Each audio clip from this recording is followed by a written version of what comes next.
Welcome back, guys. My name is Dimitri Sebastian, I'm Wes Kettle. and we are back in session where your fitness and lifestyle questions are answered and bro science is put to the test. We have got a bunch of fun questions for you today. As always, we're going to keep this one nice, high, and tight. So we're going to go ahead and roll right into it. So how often should you do different exercises? And that question kind of confused me, and because it mean how often should you be like rotating body segments, like, because when a lot of people first start, it's like full body, body, or you think it's talking about maybe like different types, as in like bodybuilding versus CrossFit versus what have you. I think it's more like, should I do the incline bench press every time I go to do chest day, or like should That's I fair. do like hip thrust every time I do leg day? So is muscle confusion kind of like real, and should it be followed? Because I've had that problem too, where you start getting into like too much of a routine, and you're just in and out, and it's not even really difficult no matter what you do. Yes, so that's definitely like part of it. You can get in a mental rut or a physical rut, by doing the same thing, and that's when you kind of need to start switching exercises. And you can preemptively do that as well. So a lot of training programs use what's called the undulating principle, which is where you have 2 or 3 exercises of that type. So like incline bench press, incline Smith machine, incline dumbbell. And you rotate those 3 each week back and forth. So you get the consistency of hitting it regularly, but you also get, that change in stimulus every week between the 3. Okay, so we are going to say week to week you should maybe change it up. Well, that's regulating you hitting that rut. So what you're doing, when you have those 3 together, you're basically auto-regulating you hitting a wall and stopping your plateau. Okay, which is good. So we're saying maybe once a week, if it's working for you. It not necessarily, it doesn't have to. We don't have to go crazy though. So you're saying kind of like we're not reinventing the wheel. Yeah. It's basically angles versus bar versus dumbbell kind of thing. Well, you could do the bar for months until you hit a wall. Yeah. Which you can get a long time, of doing incline barbell every workout 4 months. But then after a certain amount of time, you will hit a wall and stop making progress in it. So we have like the unfortunate reality where we come to this every single time. Your mileage may vary. You have to go versus what your body feels like. You just have to listen to yourself and be like, wow, this is no longer serving me. Right. So now I have to do something different. Whereas we kind of all hope that there was a one size fits all. This is the exact answer. This is exactly when you should change. That's why I do the 3 in a rotate, because Got then it. you don't have to wait till you hit that wall and like, am I making progress? I don't know. Well, let's try again next week. Let's see if it happens, if we go up or not. And then, do 2 or 3 weeks of wasting time seeing if you're actually moving up or not. And then, if you go 3 exercises every 3rd week, then at that point you get enough consistency to still make progress. Now, if you could describe what you think it best, because some people don't really know what it feels like when you hit that, oh, this is not really progressing for me anymore.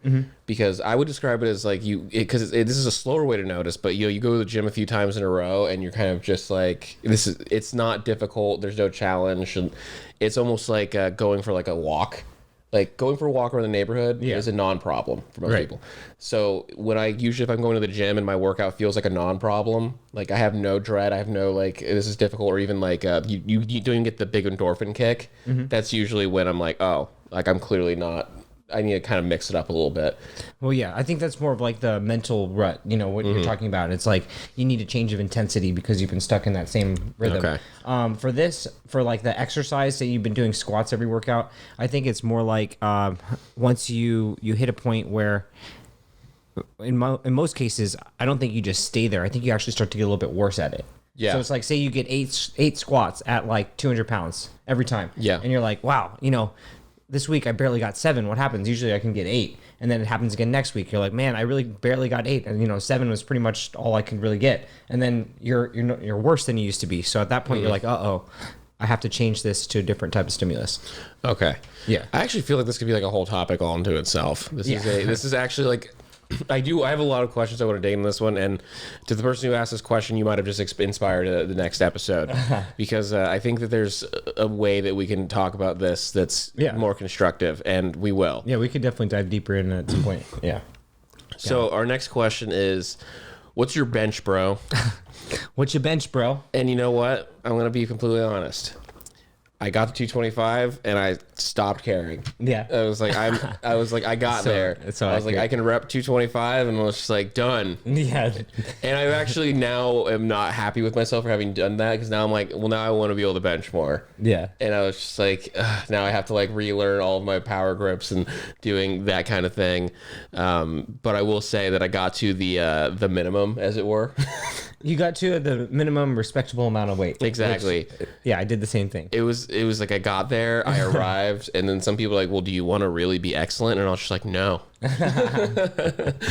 Wait, did you ever hit above 225? I did. I mean, I've tried to 1 rep max before, especially as in the Army. I think the most I've ever done for a 1 rep max was 255.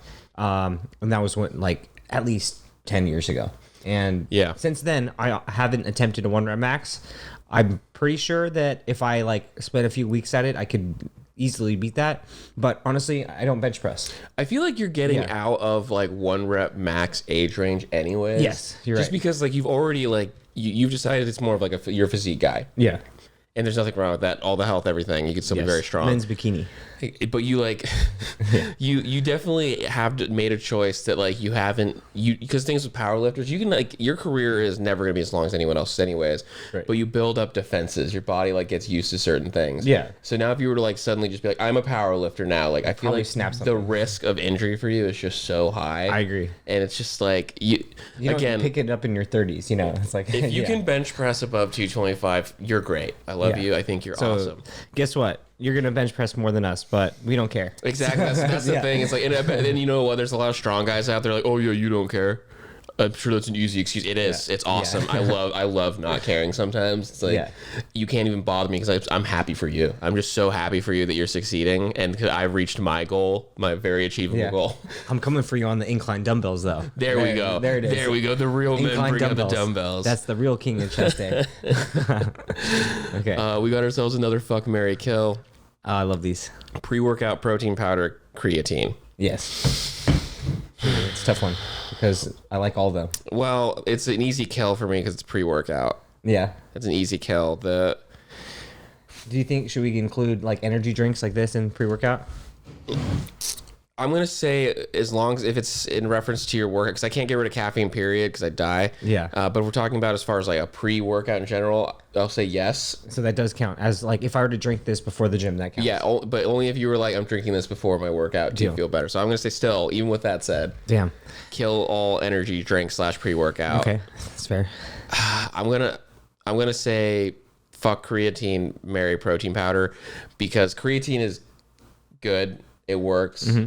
I like it. It's helpful. But the thing is, protein powder is just the only thing that it's a mainstay. Yeah, She may not be too sexy, but she's smart and she's a hard dependable. worker. She's dependable. Yeah. Your mom likes her.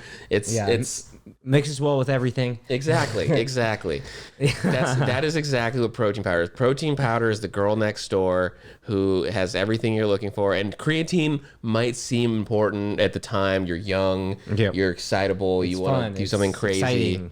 Oh, I want to get pumps, bro. It's you don't. Yeah. I don't want pumps. You don't want pumps all the I time. want muscle fibers. once in a while. Exactly. So I think are we on the same page? Are you? So are you? Are I'm you gonna willing? switch. Are you willing to kill? No, I'm gonna kill creatine and I'm gonna fuck pre-workout because sometimes I just need a little extra spicy boost. I believe that with you because I think you are actually. I think you might be more of a caffeine addict than I am. Oh yeah, I Because think I am. You're right. I definitely have my coffee every morning. I do have energy drinks sometimes, but I don't think I've ever seen you in the gym. Every time we go to work out, you've got your backpack, and it's just even to that, you just always pull out Use the some drink. brightly covered can. Yeah.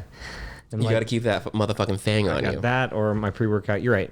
Yeah. Yeah, fair. So. Fair is fair. I respect you though for Same. for taking the protein powders and married. Of course. Because It's the right choice. It is the right choice. Yeah. And for those of you that wouldn't marry protein powder, ask yourself: are you already just so big that you've forgotten your home? You've forgotten what got I you there? don't think you're eating 6 meals a day, so I'm pretty sure. I know I'm not. Pretty sure. I don't got room for that. Yeah. This is actually my favorite question because this is it's one of those questions where the answer is not from the question itself. How do you grow glutes without getting bulky legs? Yes. And then it came up That's the the trick, concept isn't it? of the Kardashian ass. Yes, the Bug's Life look. Yeah, exactly. Because Google Bug's Life. it's a well-intentioned question. Because, Images. And presumably this is a female was asking this question. If a guy was equally thing. Yeah, same. When you have a ass to leg ratio, Yes. you want it to look proportional because you don't want it to look like It could definitely be out of proportion. For Oh, sure. very easily. Yeah. It could like we could tell you how to do this, I'm sure. Yeah. We could probably find a way to like only target the glute. But I would say that would be really not good advice. It would take a lot of tedious, unenjoyable work that would ultimately lead you to be less functional in your motions and in your athleticism. And it would probably be very, very, very, very slow in progress compared to if you wanted to just build all your legs in general. With this is an interesting question too, because I feel like if it's for a just looking better, feeling better concept, I'd say like, hey, well, let's all pause for a second. Like your legs are probably not going to get as big as you think they are in the first place. Yes. Like a lot of why your legs are bigger, probably if they are right now, is because of like fat reserves or what have you. So a lot of that's going to shrink down. That muscle will replace it, and it might be still larger. You might have a large quad or hamstrings, but you're going to be fine. That's the only situation that I see. Sometimes girls get dominant quads, and that's usually because of a injury or because of a non-mental connection with their glute muscles, like a dominance of their quads over their glutes. Now, that can be corrected through physical therapy and training with a good coach, but I can see where they're coming from. That's the only thing that can really happen. The only person I've ever heard from, at least known personally, that has this problem that almost made sense was it was just before the wellness category came out, and she was struggling in her competitions because her quads were what they said was too big. Right. Essentially, I think she was in bikini. So well, they judge pretty harshly on the quad. That's a different circumstance than 90%, but I agree. Exactly. So if that's the situation, if you're like, oh, I want to compete bikini and I just have these freaking badass minotaur thighs, like, and when I say minotaur thighs, don't take that as an insult. That's a compliment. I got mad respect for it. I wish I had minotaur thighs. Exactly. That's once I have literally looked at women and been like, I'm not checking her out. I'm just really impressed by the size of her quad and how I'm never going to be able to achieve that. Yeah, that quad sweep, I'm jealous. It's exactly. It's just they respect yourself and understand you've got something excellent. So if that's the situation, I get it a little bit more. I would honestly say like you should look into wellness, do what you want. But for everyone else, like it's just if you like you had mind muscle connection thing. Your butt, your glutes, and your hamstrings are going to work together to create a really nice shape. It's going to be great. And I know that work together. If you want the Kardashian look, if that's you want to look the kind of like fake butt, maybe it is, maybe it isn't kind of thing. Whatever makes you happy. Well, you don't have to train to get that. You can get surgery. That's the good news. I resent it. Yeah. I resent it. I don't think it's great either, but I think you touched on something big is if you look at those competitors' legs, unless they're in the wellness or bodybuilding female division, they don't have big legs. Yeah. Their glutes are pretty dominant and built as well. So it's like these girls are just really lean. I think that's the biggest thing is like people who are afraid their legs are going to get too big. What they should start with is first getting lean, and then at that point, when they're leaner, then they're like, oh wow, I can actually grow my legs a little bit more than I thought. That is a really interesting concept of. Especially with how women carry their fat in their bodies. I feel like with guys, it's a little bit easier for us because the vast majority of us carry it like in the stomach, right, and maybe like the ass a little bit. And it's so for us, it's like all we think of is make this area skinnier. Right. Whereas women's like, oh, okay, you're carrying your fat maybe in like your butt or your chest or your legs, and sometimes it's laying nicely. They're like, actually, I like where this is at. Yeah. And I don't want it to get bigger by adding muscles. Like, no, like trust me, like that's just like these things trade. Yes. So it's like you almost have to like trust the process a little bit more in that regard, so that you can get to because you're making an exchange essentially. Like something you like, we're gonna get rid of it, and you're gonna hope that on the other end you have something you still like. So that's a little bit of a leap of faith from a body reform type situation. I agree. Yeah, like 9 out of 10 times. The lady's gonna look more the way she wants to look by adding muscle, not by losing muscle. Yeah, and I think that's where the leap of faith comes. Whereas guys, it's just like all of us kind of know where the end is. We know roughly what we're gonna look like. Maybe we get there and our pecs are underdeveloped, and thanks, Dad, my genetics suck. Got these bird calves. Exactly. You know, it's okay. We'll be fine. That's with my boxy frame. Yes. Well, Remember, love yourself, right? I love myself every single day. No one talks shit about me but me. Yes. No one's allowed to talk shit about me as much as me. Exactly. That's Yes. what you do for your friends and my own friend. Well, we're actually we're working on a little bit of a new thing. We're gonna be trying this different. You're gonna see us kind of bouncing. We're trying to have some question episodes, some topic episodes, keep them a little bit shorter so that we're not wasting your entire day. So you guys have time to look through things and kind of chew on it a little bit more, ask questions. Bite-sized, right? Exactly. Yes. Exactly. We're going for fun size candy with the Halloween.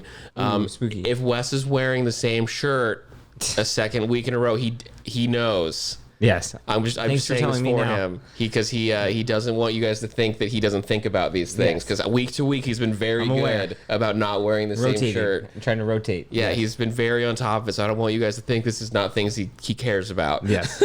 I do this for you. Exactly. The t-shirts, they matter. Yeah. You matter. So we're going to go and wrap up on this one. Please, as always, send us your questions. You can find us on BNS_radio. You can find me on Instagram at Dimitri Sebastian. Please like, subscribe, share, ring the bell. You find me at WKendall_MFT. Thanks, guys. Thank you.